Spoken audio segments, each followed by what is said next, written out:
रहम का पैगाम। 26 जनवरी की कहानी। 26 जनवरी की सुबह थी। ठंडी हवा गांव के कच्चे रास्तों से गुजर रही थी। स्कूल के ग्राउंड में तिरंगे के झंडे लगे हुए थे और हर तरफ एक अलग सी रोशनी थी। आज गणतंत्र दिवस था।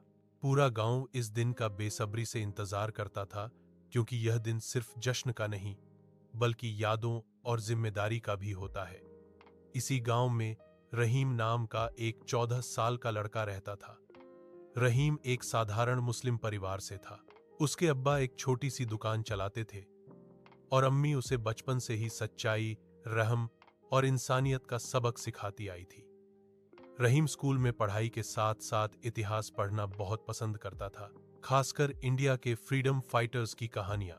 इस साल स्कूल के मास्टर जी ने रहीम को गणतंत्र दिवस पर भाषण देने के लिए चुना था। रहीम थोड़ा घबरा रहा था, क्योंकि पूरा गांव उसे सुनने वाला था। उसके अब्बा ने उसे समझाया, बेटा, दिल से बोलना। इस्लाम भी हमें सच और इंसाफ का रास्ता दिखाता है, और हमारा देश भी। सुबह सब लोग ग्राउंड में जमा हुए। जैसे ही तिरंगा धीरे धीरे ऊपर चढ़ा, सबने एक साथ जय हिंद कहा। रहीम की आंखों में चमक आ गई। उसे महसूस हुआ कि यह झंडा सिर्फ कपड़े का टुकड़ा नहीं, बल्कि हजारों शहीदों की कुर्बानियों का निशान है। अब स्पीच का वक्त आया। रहीम मंच पर गया, माइक पकड़ा और थोड़ी देर खामोश रहा। फिर उसने बोलना शुरू किया। आज हम गणतंत्र दिवस मना रहे हैं। यह वह दिन है जब हमारा संविधान लागू हुआ, जो हमें बराबरी, आजादी और भाईचारे का पैगाम देता है। सब लोग ध्यान से सुन रहे थे। रहीम ने आगे कहा, इस्लाम हमें रहम, इंसाफ और अमन सिखाता है।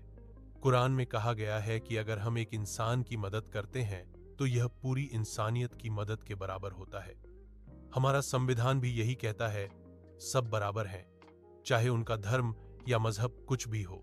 उसने महात्मा गांधी, भगत सिंह और डॉ.बी.आर. अंबेडकर का जिक्र किया। रहीम बोला, अंबेडकर साहब ने हमें एक ऐसा संविधान दिया जिसमें हर धर्म को इज्जत दी गई। इसीलिए भारत एक मजबूत रिपब्लिक है। इस स्पीच के बाद पूरा ग्राउंड तालियों से गूंज उठा। मास्टर जी मुस्कुराए और कहा, बेटा, तुमने बहुत खूबसूरत बात कही। गांव के पंडित जी ने भी रहीम के कंधे पर हाथ रखा और कहा, तुम सच में देश का भविष्य हो। इसके बाद स्कूल के बच्चों ने एक छोटा सा नाटक दिखाया। नाटक में हिंदू, मुस्लिम, सिख और क्रिश्चियन बच्चे मिलकर देश की मदद करते दिखाए गए। मैसेज बिल्कुल साफ था, यूनिटी इन डाइवर्सिटी। शाम को जब रहीम घर लौटा, अम्मी ने उसे गले लगा लिया और कहा, आज तुमने सिर्फ स्पीच नहीं दी, बल्कि रहम और अमन का पैगाम दिया। अब्बा ने दुआ दी, अल्लाह तुम्हें हमेशा सच और इंसाफ के रास्ते पर चलाए। रहीम रात को छत पर खड़ा आसमान देख रहा था। चांद चमक रहा था और दूर कहीं तिरंगे की याद उसके दिल में बसी हुई थी। उसने सोचा कि एक अच्छा मुसलमान बनना और एक अच्छा हिंदुस्तानी बनना दोनों एक ही रास्ते के दो नाम हैं। उस दिन रहीम ने समझा कि गणतंत्र दिवस सिर्फ परेड और भाषणों का दिन नहीं है। यह दिन हमें याद दिलाता है कि हमें हर रोज रहम, सच्चाई और भाईचारे के साथ जीना चाहिए। जब तक हम इंसानियत को जिंदा रखेंगे, तब तक हमारी रिपब्लिक भी मजबूत रहेगी। नैतिक, रहम, इंसाफ और भाईचारा ही एक सच्ची रिपब्लिक और सच्ची इंसानियत की पहचान है। अगर वीडियो अच्छी लगे तो चैनल को लाइक, सब्सक्राइब करें और बेल आइकन भी क्लिक करें। शुक्रिया दोस्तों।